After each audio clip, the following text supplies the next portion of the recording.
ಯಾರು ಈ ಪರಿಹಾರವನ್ನು ನೀವು ಮಾಡ್ತೀರಿ ಅವರು ಸಾಧ್ಯ ಆದಷ್ಟು ಒಂದೊತ್ತು ಉಪವಾಸ ಇರಿ ಅಂತ ಹೇಳ್ತೀನಿ. ಯಾಕಂದರೆ ಇದರಿಂದ ನಿಮಗೆ ಹೆಚ್ಚಿನ ಲಾಭವೇ ಉಂಟಾಗುತ್ತೆ ಅಂತ ಹೇಳ್ತೀನಿ. ಅದರ ಜೊತೆಗೆ ಈ ಥರ ಇಲ್ಲ ಮೇಡಮ್ ನಮಗೆ ಉಪವಾಸ ಇರೋಕ್ಕಾಗಲ್ಲ ಅಂತ ಹೇಳಿದಂಥ ಸಂದರ್ಭದಲ್ಲಿ ಹಾಲು ಹಣ್ಣು ಆ ಥರವನ್ನೇ ತಗೊಳ್ಳಿ, ಮಾಂಸಾದಿಗಳನ್ನು ವರ್ಜಿಸಿ ಅಂತ ಹೇಳ್ತೀನಿ. ಅದರ ಜೊತೆಗೆ ನಾವು ಬೆಳ್ಳುಳ್ಳಿ ಶುಂಠಿ ತಿನ್ನೋರು ಇರ್ತಾರಲ್ಲ ಎಷ್ಟೋ ಜನ, ಅವರು ಸಮೇತ ಬೆಳ್ಳುಳ್ಳಿ ಶುಂಠಿ ಸಾಧ್ಯ ಆದಷ್ಟು ಅಂತಹ ದಿನಗಳಲ್ಲಿ ಮಾಂಸ, ಮೊಟ್ಟೆ, ಮೀನು, ಮದ್ಯ ಇವೆಲ್ಲವನ್ನು ವರ್ಜಿಸಿ ಅಂತ ಹೇಳ್ತೀನಿ. ಹಾಗೆ ಯಾರಿಗೆ ಒಂದು ದಾರಿದ್ರ್ಯ ಇದೆ, ಯಾರಿಗೆ ತುಂಬ ಕಷ್ಟಗಳಾಗ್ತಾ ಇದೆ, ಬಂದಂತಹ ಹಣ ನಿಲ್ತಾ ಇಲ್ಲ, ಅಥವಾ ನಮಗೆ ಯಾರೋ ಬರ್ತಾ ಇದ್ದಾರೆ ಕಸ್ಟಮರ್ಸು ಮತ್ತೆ ಅವರು ವಾಪಸ್ ಹೋಗ್ತಾ ಇದ್ದಾರೆ, ಈ ಥರ ಹಲವಾರು ನಮ್ಮ ಜೀವನದಲ್ಲಿ ಸಮಸ್ಯೆಗಳು ಇದ್ದಂಥ ಸಂದರ್ಭದಲ್ಲಿ ಹಳೆಯ ಸುಟ್ಟ ವಸ್ತುಗಳನ್ನು ದೂರ ಇಡಿ. ಈಗ ಎಷ್ಟೋ ಸತಿ ನಾವು ಇಸ್ತ್ರಿ ಮಾಡೋಕ್ಕೆ ಹೋಗಿರ್ತೀವಿ, ಇಸ್ತ್ರಿ ಮಾಡೋಕ್ಕೆ ಹೋಗಿ ಆ ಬಟ್ಟೆಗಳು ಸುಟ್ಟೋಗಿರುತ್ತೆ, ಅಂತಹ ಬಟ್ಟೆಗಳನ್ನು ನೀವು ಧರಿಸಬೇಡಿ. ಹಾಗೆ ಆದಷ್ಟು ಶುದ್ಧವಾಗಿರುವಂತಹ ಉಡುಪುಗಳನ್ನು ಧರಿಸಿ, ಅದರ ಜೊತೆಗೆ ಇಸ್ತ್ರಿ ಮಾಡಿರುವಂತಹ ಉಡುಪನ್ನು ಧರಿಸಿ, ಜೊತೆಗೆ ಸುಗಂಧ ದ್ರವ್ಯಗಳನ್ನು ಧರಿಸುವಂಥದ್ದು ಸಮೇತ ನೀವು ಮಾಡ್ಬೋದು. ಇಲ್ಲ ಮೇಡಮ್ ನಮ್ಮ ಸುಗಂಧ ಭರಿತ ನಾವು ಸ್ಪ್ರೇ ಅಂದರೆ ಹಾಕ್ಕೊಳ್ಳಲ್ಲ ಪರ್ಫ್ಯೂಮ್ ಅಂತ ಹೇಳಿದಂತಹ ಸಂದರ್ಭದಲ್ಲಿ ಶುದ್ಧವಾಗಿ ಇಸ್ತ್ರಿ ಮಾಡಿರುವಂತಹ ಬಟ್ಟೆಗಳನ್ನು ಧರಿಸೋದ್ರಿಂದ ಖಂಡಿತವಾಗ್ಲೂ ನಿಮಗೆ ಶುಕ್ರನ ಒಂದು ತತ್ವಗಳು ದೇಹದಲ್ಲಿ ಜೊತೆಗೆ ನಿಮಗೆ ಅದು ಪಾಸಿಟಿವಿಟಿಯನ್ನು ತಂದು ಕೊಡುತ್ತೆ. ಹಾಗಾಗಿ ಆದಷ್ಟು ಸುಟ್ಟ ಬಟ್ಟೆಗಳನ್ನು, ಹರಕಲು ಬಟ್ಟೆಗಳನ್ನು ನೀವು ಹಾಕಬೇಡಿ ಅಂತ ಹೇಳ್ತೀನಿ.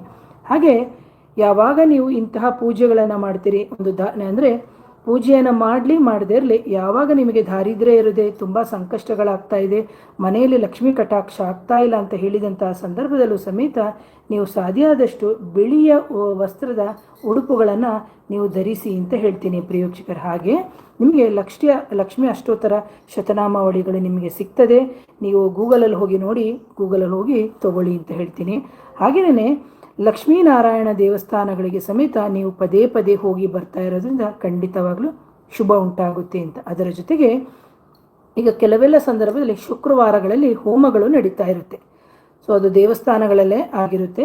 ಆ ದೇವಸ್ಥಾನಗಳಲ್ಲಿ ಏನಾದರೂ ನೀವು ಹೋದಂತಹ ಸಂದರ್ಭದಲ್ಲಿ ಹೋಮ ಹವಿಸುಗಳು ನಡೀತಾ ಇದ್ದರೆ ಅಂತಹ ಸಂದರ್ಭದಲ್ಲಿ ಅಲ್ಲಿ ಯಾರು ಹೋಮವನ್ನು ಮಾಡ್ತಿರ್ತಾರೆ ಅವರಿಗೆ ಯಾವ ಹೋಮ ಅಂತ ಕೇಳ್ಕೋಬೇಕು ನೀವು. ಅದು ಬೇರೆಯವರ ಉಚ್ಚಾಟನ ಹೋಮ ಇದ್ದರೆ ಆ ಉಚ್ಚಾಟನ ಹೋಮಕ್ಕೆ ಹೋಗಬೇಡಿ. ಅಲ್ಲಿ ಸಾಮಾನ್ಯವಾಗಿ ಇದೆಲ್ಲ ಪ್ರತ್ಯೇಕವಾಗಿ ಮಾಡುವಂಥದ್ದು ಉಚ್ಚಾಟನ. ಆದರೆ ನೀವು ಲಕ್ಷ್ಮೀನಾರಾಯಣ ದೇವಸ್ಥಾನಗಳಿಗಾಗಿರ್ಬೋದು ಅಥವಾ ವಿಷ್ಣುವಿನ ದೇವಸ್ಥಾನಗಳಿಗೆ ಅಥವಾ ಅಮ್ಮನವ್ರ ದೇವಸ್ಥಾನಗಳಿಗೆ ಹೋದಂತಹ ಸಂದರ್ಭದಲ್ಲಿ ಶುಕ್ರವಾರದೊತ್ತು ನೀವುಗೆ ಹೋಮಗಳಾಗ್ತಾ ಇದ್ದಂತಹ ಸಂದರ್ಭದಲ್ಲಿ ಹೋಮಕ್ಕೆ ಸಂಬಂಧಪಟ್ಟಂತಹ ಹವ್ಯಸುಗಳನ್ನು ಸಮೇತ ನೀವು ಕೊಡಿ ಅಂತ ಹೇಳ್ತೀನಿ. ಇದಕ್ಕೆ ಅಲ್ಲಿ ಕೇಳ್ಕೊಳ್ಳಿ, ಏನು ತುಪ್ಪ ಕೊಡಬೇಕಾ ಅಥವಾ ಬಾದಾಮಿ ಗೋಡಂಬಿ ಕೊಡಬೇಕಾ ಅಥವಾ ಖರ್ಜೂರ ಕೊಡಬೇಕಾ, ಹಣ್ಣುಗಳು ಕೊಡಬೇಕಾ, ಅರಿಶಿನ ಕುಂಕುಮವನ್ನು ಕೊಡಬೇಕಾ, ಯಾವ ಹೋಮ ಅಂತ ತಿಳ್ಕೊಂಡು ಅದಕ್ಕೆ ಬೇಕಾಗಿರುವಂತಹ ಹವ್ಯಸನ್ನು ಸಮೇತ ನೀವು ಪ್ರತಿ ತಿಂಗಳು ಅಲ್ಲಿ ಖರ್ಚುಗಳು ಒಂದು 50,000, 60,000, 70,000 ಬರ್ತಾ ಇದೆ ಅಂದ್ರೂ ನೀವು ಅವ್ರ ಹತ್ರ ಕೇಳ್ಕೊಳ್ಳಿ. ಈ ಬಾರಿ ಹೋಮದ ಖರ್ಚಿಗೆ ಒಂದು 2,000ನೋ ಒಂದು 3,000ನೋ ಏನು ತೊಗೊಂಡು ಬರ್ಬೋದು, ಆ ಗ್ರಂಥಿಗೆ ಅಂಗಡಿಯಿಂದ ನೀವು ತಂದು ಕೊಡುವಂಥ ವಸ್ತುಗಳು ಏನಾದರೂ ಅವ್ರು ಬರ್ಕೊಟ್ರೆ ತನ್ನಿ, ಇಲ್ಲದಿದ್ದರೆ ಹಣ್ಣುಗಳಾದರೂ ಕೊಡಿ, ಹೂಗಳಾದರೂ ಕೊಡಿ. ಅಂದರೆ ಹೋಮಗಳಿಗೆ ಸಂಬಂಧಪಟ್ಟಂತಹ ಕೊಡೋದ್ರಿಂದ ಖಂಡಿತವಾಗ್ಲೂ ನಿಮಗೆ ಶುಭ ಆಗುತ್ತೆ. ಹಾಗೆಯೇ ಅದರ ಜೊತೆಗೆ ಅಲ್ಲಿ ಅನ್ನದಾನ ನಡೀತಾ ಇರುತ್ತೆ. ಇಂಥ ಹೋಮಗಳೆಲ್ಲ ಆದಂಥ ಸಂದರ್ಭದಲ್ಲಿ ಆ ಅನ್ನದಾನ ಮಾಡುವಂಥ ಸಂದರ್ಭದಲ್ಲಿ ಮಿನಿಮಮ್ ನೀವು 16 ಜನಕ್ಕಾದ್ರೂ ದೇವಸ್ಥಾನದಲ್ಲಿ ಮಾಡಿರುವಂಥ ಅನ್ನದಾನದಲ್ಲಾದರೂ 16 ಜನಕ್ಕಾದರೂ ನಿಮ್ಮ ಕೈಯಾರೆ ನೀವು ಒಂದು ಅನ್ನವನ್ನು ನೀವು ದಾನವನ್ನು ಮಾಡೋದ್ರಿಂದ ಇಂದ್ರಾದಿ ದೇವತೆಗಳು ಸಮೇತ ನಿಮಗೆ ಆಶೀರ್ವಾದ ಮಾಡ್ತಾರೆ. ಅದರ ಜೊತೆಗೆ ನಮಗೆ ಪ್ರತ್ಯಧಿ ದೇವತೆ ಅಂತಲೂ ನಾವು ಹೇಳ್ತೀವಿ. ಯಾಕಂದರೆ ಪ್ರತ್ಯಧಿ ದೇವತೆ ಅಂದಾಗ ಇಂದ್ರನಿಗೆ ಸಮೇತ ಹವ್ಯಸುಗಳನ್ನು ನೀಡ್ತಾರೆ. ಯಾಕಂದರೆ ಹವ್ಯಸು ಬಗ್ಗೆ ಹೇಳಿದಾಗ ಅದು ದೊಡ್ಡ ವಿಷಯ ಆಗುತ್ತೆ. ಹಾಗಾಗಿ ನೀವು ಅಂತಹ ಸಂದರ್ಭದಲ್ಲಿ ಬೇಕಾಗಿರುವಂತಹ ಹೋಮ ಹವನಗಳಿಗೆ ಬೇಕಾಗಿರುವಂತಹ ಹವ್ಯಸುಗಳನ್ನು ಸಮೇತ ನೀವು ದಾನದ ರೂಪದಲ್ಲಿ ಕೊಡೋದ್ರಿಂದ ಖಂಡಿತ ಶುಭ ಆಗುತ್ತೆ. ಈಗ ಹೋಮಗಳಿಗೆ ಬಿಳಿಯ ವಸ್ತ್ರಗಳಾಗಿರ್ಬೋದು ಅಥವಾ ಬಿಳಿಯ ಹೂಗಳಾಗಿರ್ಬೋದು, ಇದೆಲ್ಲವನ್ನು ಕೊಡಿ, ಅಥವಾ ತುಪ್ಪ, ಈ ಥರ ಎಲ್ಲ ಕೊಡೋದ್ರಿಂದ ನಿಮ್ಮ ಮನೆಯಲ್ಲಿ ಉಂಟಾಗುವಂಥ ದಾರಿದ್ರ್ಯ ಆಗಿರ್ಬೋದು, ಕಷ್ಟ ಆಗಿರ್ಬೋದು, ಅದರ ಜೊತೆಗೆ ನಿಮಗೆ ದೇಹ ಬಾಧೆಗಳಾಗಿರ್ಬೋದು, ಅಥವಾ ನಿಮಗೆ ಏನೋ ಒಂದು ಸೈಟ್ ತೊಗೊಂಡಿರ್ತೀರಿ ಸಮಸ್ಯೆಗಳಾಗಿರುತ್ತೆ, ಅಥವಾ ಒಂದು ಮನೆಯನ್ನು ಕಟ್ಟಿ ಸಮಸ್ಯೆಗಳಾಗಿರುತ್ತೆ, ಅಥವಾ ಮಕ್ಕಳ ವಿದ್ಯಾಭ್ಯಾಸಕ್ಕೆ ಹಣಕ್ಕೆ ಸೆಟ್ ಆಗ್ತಾ ಇಲ್ಲ ಆದರೂ ಕಷ್ಟ ಆಗ್ತಾ ಇದೆ, ಈ ಥರ ನಮ್ಮ ಜೀವನದಲ್ಲಿ ಉಂಟಾಗೋ ಎಲ್ಲ ಅಡೆತಡೆಗಳಿಗೂ ನಿವಾರಣೆ ಉಂಟಾಗುತ್ತೆ ಅಂತ. ಯಾಕೆ ಅಂತಂದರೆ ಎಲ್ಲದಕ್ಕೂ ನಮಗೆ ಹಣ ಬೇಕೇ ಬೇಕು ಇವತ್ತಿನ ದಿನದಲ್ಲಿ. ಯಾವಾಗ ನಾವು ಇಂಥ ಪೂಜೆಗಳು ಹೋಮ ಹವನಗಳಿಗೆ ಹೋದಾಗ ಅಭಿವೃದ್ಧಿ ಉಂಟಾಗುತ್ತೆ. ಪ್ರತಿ ಅಮಾವಾಸ್ಯೆಯ ದಿನದಂದು ಅಮ್ಮನವ್ರ ದೇವಸ್ಥಾನದಲ್ಲಿ ಹೋಮಗಳಾಗ್ತಿದ್ರೆ ಖಂಡಿತ ಅಂಥ ಕ್ಷೇತ್ರಗಳಿಗೆ, ಅಂಥ ಜಾಗಗಳಿಗೆ ಭೇಟಿ ಕೊಡಿ. ಆ ಭೇಟಿ ಕೊಟ್ಟು ನಿಮ್ಮ ಕೈಲಾದಷ್ಟು ಸೇವೆಯನ್ನು ಮಾಡಿ ನಿಮ್ಮ ಪ್ರಾರ್ಥನೆಯನ್ನು ಸಲ್ಲಿಸಿ ಅಂತ ಹೇಳ್ತೀನಿ. ಯಾಕಂದರೆ ಕೆಲವರು ಮೇಡಮ್ ನಮಗೆ ಖರ್ಚು ಮಾಡೋಕ್ಕಾಗಲ್ಲ ಅಂತ, ಖಂಡಿತವಾಗ್ಲೂ ಇವತ್ತಿನ ದಿನ ಖರ್ಚು ಮಾಡೋಕ್ಕೆ ಆಗಲ್ಲ ಅಂತ ಹೇಳಿದಂತಹ ಸಂದರ್ಭದಲ್ಲಿ ಖಂಡಿತವಾಗ್ಲೂ ಕ್ಷೇತ್ರಗಳಿಗೆ ಅಥವಾ ದೇವಿಯ ದೇವಸ್ಥಾನಗಳಿಗೆ ಭೇಟಿ ಕೊಡಿ. ಅದರ ಜೊತೆಗೆ ಮಂತ್ರಗಳು, ನಾನು ಮಂತ್ರ ಹೇಳಿದ್ದೀನಿ, ಆ ಮಂತ್ರಗಳನ್ನು ನೀವು ಹೇಳಿ.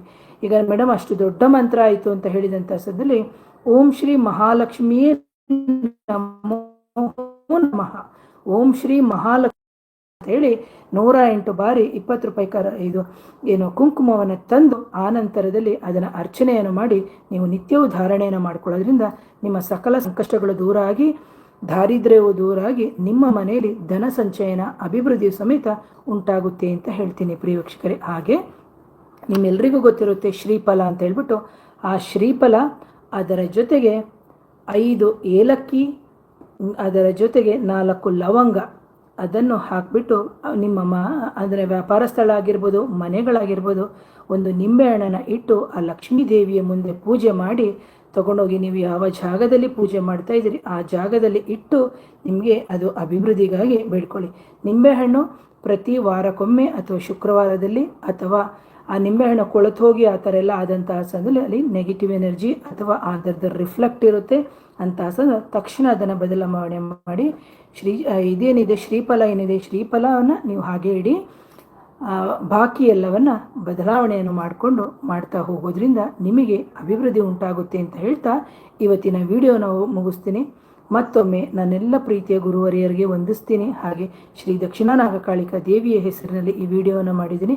ಮತ್ತೊಮ್ಮೆ ಎಲ್ಲರೂ ಯಾರ್ಯಾರು ಈ ವಿಡಿಯೋನ ನೋಡ್ತೀರಿ ಎಲ್ಲರೂ ಶ್ರೀ ದಕ್ಷಿಣ ನಾಗಕಾಳಿಕಾ ದೇವಿ ಅಂತ ಹೇಳಿ ಕಮೆಂಟ್ ಮಾಡಿ. ಯಾರಿಗಾದರೂ ಮಾಂತ್ರಿಕ ಬಾಧೆ, ನಕಾರಾತ್ಮಕ ಶಕ್ತಿಗಳ ಸಮಸ್ಯೆ ಇದ್ದಂಥ ಸಂದರ್ಭದಲ್ಲಿ ನನ್ನ ನೇರ ಭೇಟಿಗೆ ಅವಕಾಶ ಇರುತ್ತೆ. ನನ್ನ ವಾಟ್ಸಪ್ ನಂಬರ್ ಬಂದು 7019806595ಗೆ ವಾಟ್ಸಪ್ ಮುಖಾಂತರ ಸಂಪರ್ಕ ಮಾಡಿ ಅಂತ ಹೇಳ್ತಾ ಇವತ್ತಿನ ವಿಡಿಯೋನ ಮುಗಿಸ್ತೀನಿ. ಮತ್ತೊಮ್ಮೆ ನಮಸ್ತೆ.